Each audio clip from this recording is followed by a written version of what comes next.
और गुरु जी एक इनकी समस्या के लिए मैं आई हूँ, अब इनके उपाय बता दीजिए आप क्या करें। क्या?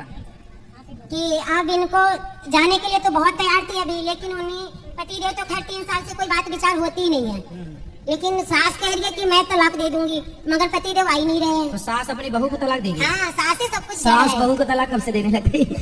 YouTube पर चैनल को सब्सक्राइब कर लीजिएगा।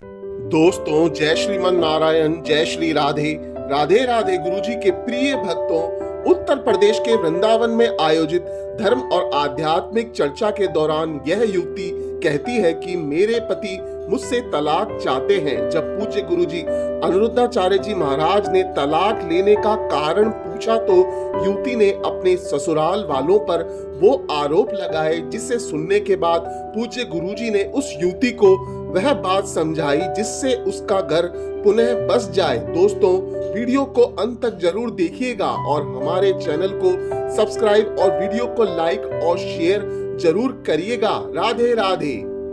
राधे राधे। ऐसे तो कथा बहुत दिन से सुनती हूँ, लेकिन हिम्मत नहीं बात करने का, ताज हो गया। ये साल भर पहले मैं किसी समस्या में उलझी पड़ी थी, जैसे आप कहते हैं धर्म संकट में, तो धर्म संकट में पड़े थे।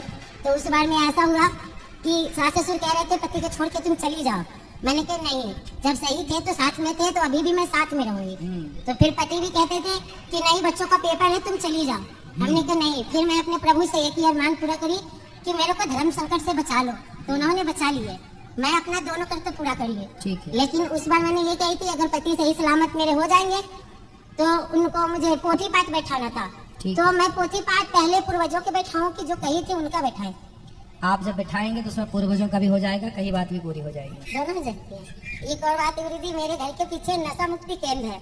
उसमें ना जैसे लड़कियां भी रहती है, औरत भी रहती है, बूढ़े बुजुर्ग सब रहते हैं। तो जैसे छत पे चढ़ती हूँ तो उन्हें देख के मुझे दर्द लगता है कि मैं इनको आपका एक बार संपर्क करवाऊँ। तो मेरे पति तो नहीं जाने देते उसमें, कहते नहीं उसके अंदर नहीं जाना है। तो आप भी कहते लकीर पार मत करना ना, तो हो जाएगा। भाई आपका भी बात सुन रहे हैं, उनका भी बात सुन रहे हैं। तो वहाँ पे वो नशा मुक्ति वाले नशा छोड़ने आते हैं? नशा छोड़ने आते हैं, लेकिन वो छोटी लड़कियां, बड़े लड़कियां, जैसे हर क्लास तो लड़कियां भी नशा करती हैं? जी, उसमें सब रहती है। और जब मैं छत पे चढ़ती हूँ ना, तो उन लोग को देख के मुझे अजीब सी दर्द होती है कि आप कहते हैं कि बुरे संगत होते हैं, इंसान बुरा नहीं होता है। मैं सोची उनको जाके बताऊं। उनको ये बोल सकते हैं कि वो लोग कथा सुना करें। तो मैं बाहर से गार्ड को तो बोल देती हूँ, पर मेरे पति तो अंदर नहीं जाने देते हैं। नहीं, अंदर जाके भी आप बोल सकते हैं कि आप बेटा कथा सुना करो। और फिर मुझे डर लगता है कि कहीं वो हो गया, कहते हैं उसमें तरीके तरीके के लोग रहते हैं, अगर कुछ उल्टा हो गया तो क्या करोगी? अरे तो कोई दूर से बोलना है। अच्छा, कोई देखे कि कोई आपकी तरफ झपट रहा तो भाग जा तुरंत। बिल्कुल ऐसे तरीके से जाओ कि भाग भी सके। अभी तो कहती कितने को मुंह बंद करोगी, एक के थोड़ी मुंह बंद करोगे, और भी तो समाज में लोग हैं। ठीक है, आप समझाओ बस। ठीक है। और गुरु जी एक इनकी समस्या के लिए मैं आई हूँ, अब इनके उपाय बता दीजिए आप क्या करें। क्या?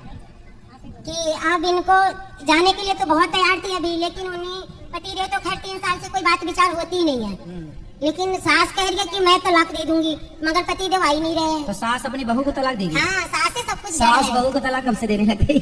सास से सब जड़े हैं, जो ऐसे कहेगी वैसे करते हैं। तो ये जाने के तो तैयार है, लेकिन 4 दिन 5 दिन फिर बिना खाना पानी तो सास से तलाक होना है कि पति से? पति आ ही तो नहीं रहा है, अगर आ जाता तो समस्या के समाधान हो जाता।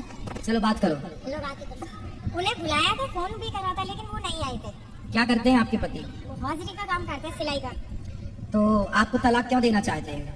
पता नहीं गुरुजी, थोड़ी छोटी छोटी बातों पे वो कलेशबाजी करते हैं। और मम्मी जी तो आप चुप रहा करो।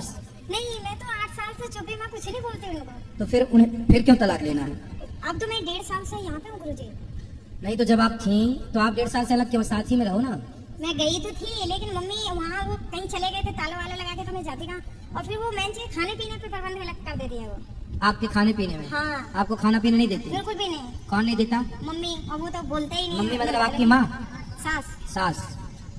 सास खाना पीना नहीं देती? बिल्कुल भी नहीं। अच्छा। 4 दिन 5 दिन, जबकि पापा ने सब कुछ दिया, सामान वगैरह, वो फ्रिज में भी हाथ नहीं लगाने देती। और तो वो ऐसी है। तो बड़ी डेंजर सास है आपकी। आप बताओ, मैं तो कुछ नहीं बोलती गुरुजी ने। सास को ले आना, कभी हम ही समझाएंगे, सास समझ जाएं। अभी आए थे, मेरे घर के बड़े लोग आए थे ना, तो बातचीत करी थी, तो आए भी थे। और वो कहते हैं हमें तो रखना ही नहीं है। क्यों नहीं रखना? कारण? मैंने बोला था, मैंने माफी भी मांगी। जवान नहीं चलाएगी, मुंह नहीं चलाएगी, घर से बाहर नहीं जाएगी, कमरे कमरे से रसोई, इससे ज्यादा नहीं। वो ऐसा चाहते हैं तो फिर आप कुछ दिन ऐसा करके देख लो, क्या बुराई है? मैं तो हर तरीके से शुक्रिया गुरुजी। नहीं, वो कह रहे हैं इस कमरे से उस कमरे में रहना है, तो आप रह भी लो ना। मैं तो रह रही हूँ, लेकिन वो छोटी छोटी बातों पे आपको बताते रही हूँ, छोटी छोटी बातों पे। शादी के कितने साल हुए आपके? 8 साल हो गए, 9 भी लग गई। बच्चे? 2 आए। 17 साल में शादी हुई थी, मैं 25 साल की। एक ये 2 साल की है, एक 6 साल की उनके पास है। 2 बेटियां हैं? 2 बेटे हैं और वो ये कहते हैं मुझे बेटा दो। आपके पास बेटियां हैं, वो कह रहे हैं बेटा दो। हाँ, तो सास कहती है ऐसा कि पति? सास कहती है। तो सास अपनी औलाद से कहे ना तूला बेटा। मैं तो बोलती हूँ, मैंने इस बार बोल दिया तो थोड़ी बहसबाजी हो गई थी, तो वो बोल रहे थे कि उन्हें बहसबाजी जब करी तो मैंने कहा मम्मी जी आपका बेटा है तो बेटे की जरूरत ही है। नहीं बेटा, वैसे भी स्त्री का क्या दोष है? बेटी हो या बेटा हो, इसमें स्त्री का क्या दोष है? गुरु जी मैं क्या बताऊँ, वो तो खुद ही अकेले। ले आना, उनकी बुद्धि भ्रष्ट है, समझाएंगे, ठीक हो जाएंगे तो कृपा है। ठीक है, राधे राधे गुरु जी। जी।